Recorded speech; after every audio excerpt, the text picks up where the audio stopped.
할렐루야. 오늘도 주님과 동행하는 하루가 되시기를 축복합니다. 오늘 말씀은 질문으로부터 시작됩니다. 1절입니다. 여호와여, 주의 장막에 머무를 자 누구 오며 주의 성산에 사는 자 누구 오니까? 누가 하나님의 장막에 머무를 수 있고 하나님의 성전에 살 수 있는지 그 자격에 대해서 질문하고 있습니다. 장막에 머무르고 성산에 산다고 하는 것은 몸이 단지 거기 있다 이런 뜻이 아닙니다. 이 말의 의미는 하나님이 함께 하시고 지키신다는 뜻입니다. 그렇기 때문에 이 질문을 이렇게 바꿔 우리에게 적용할 수 있습니다. 누가 하나님이 함께 하시고 하나님이 지키시는 사람인가?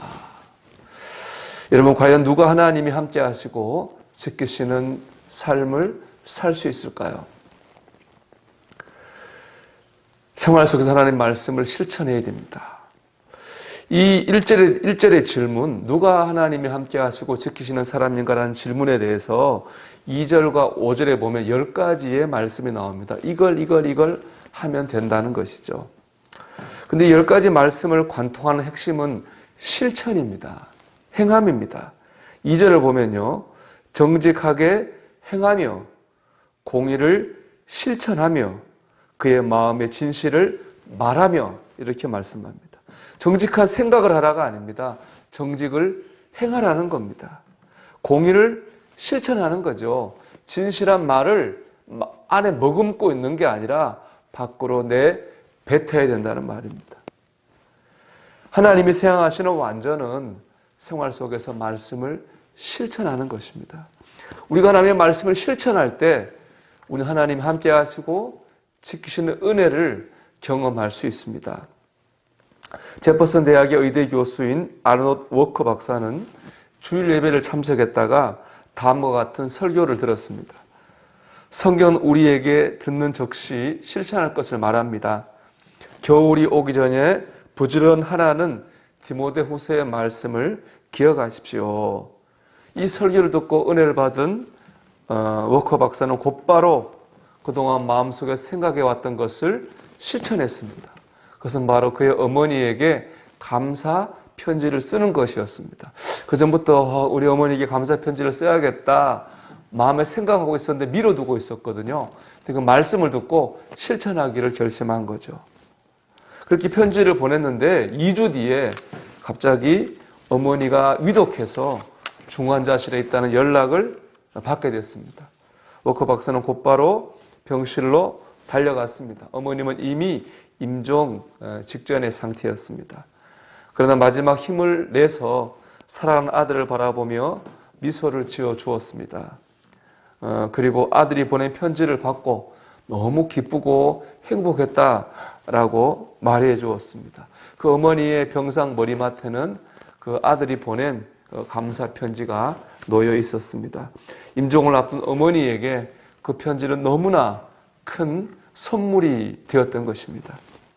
얼마나 아름다운 축복입니까? 만약 그때 하나님께서 은혜를 주셨을 때 그 은혜를 거절하고 편지를 쓰지 않았다면 아마 그는 평생을 후회 속에서 살았을 것입니다. 이처럼 하나님 말씀을 실천할 때 우리 하나님의 은혜를 경험합니다.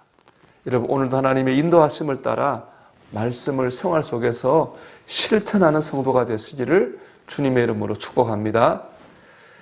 다음으로 하나님을 의지해야 됩니다.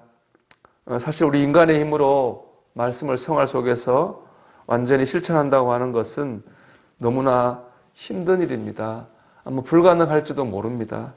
하나님도 이런 우리 연약함을 분명히 아실 겁니다. 그럼에도 불구하고 하나님은 그 기준을 떨어뜨리시진 않으셨습니다. 너희가 연약하니까 이만큼만 지켜라고 말씀하지 않으십니다. 대신 기준을 떨어뜨리는 대신 그대로 높여두는 대신에 그 말씀을 따라 살 수 있도록 우리를 도우십니다. 그것이 바로 성령님의 역사죠. 성령께서 우리 연약함을 도우십니다. 유혹과 시험을 이기게 하십니다. 고난과 시련을 견디게 하십니다. 말씀을 실천할 수 있는 힘과 용기를 우리에게 주십니다. 그렇기 때문에 우리는 순간순간 성령님을 의지해야 됩니다. 또 예수님을 의지해야 됩니다. 우리가 말씀대로 살지 못할 때가 많죠.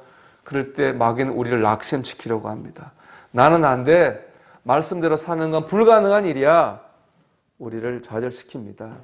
그럴 때 우리는 예수님의 용서의 십자가를 의지해야 됩니다.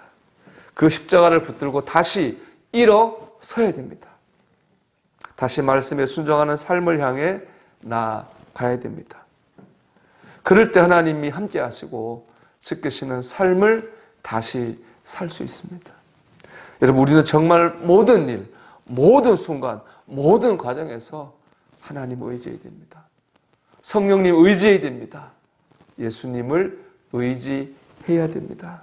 믿음은 의지하고 또 의지하는 것입니다. 누가 하나님이 함께 하시고 지키시는 삶을 살 수 있습니까? 매 순간 하나님을 의지하고 말씀대로 살려고 몸부림하는 사람입니다. 하나님께서 그와 함께 하시고 그를 지키실 것입니다. 오늘도 여러분이 하나님이 함께 하시고 지키시는 그 사람이 되기를 주의 이름으로 축원합니다.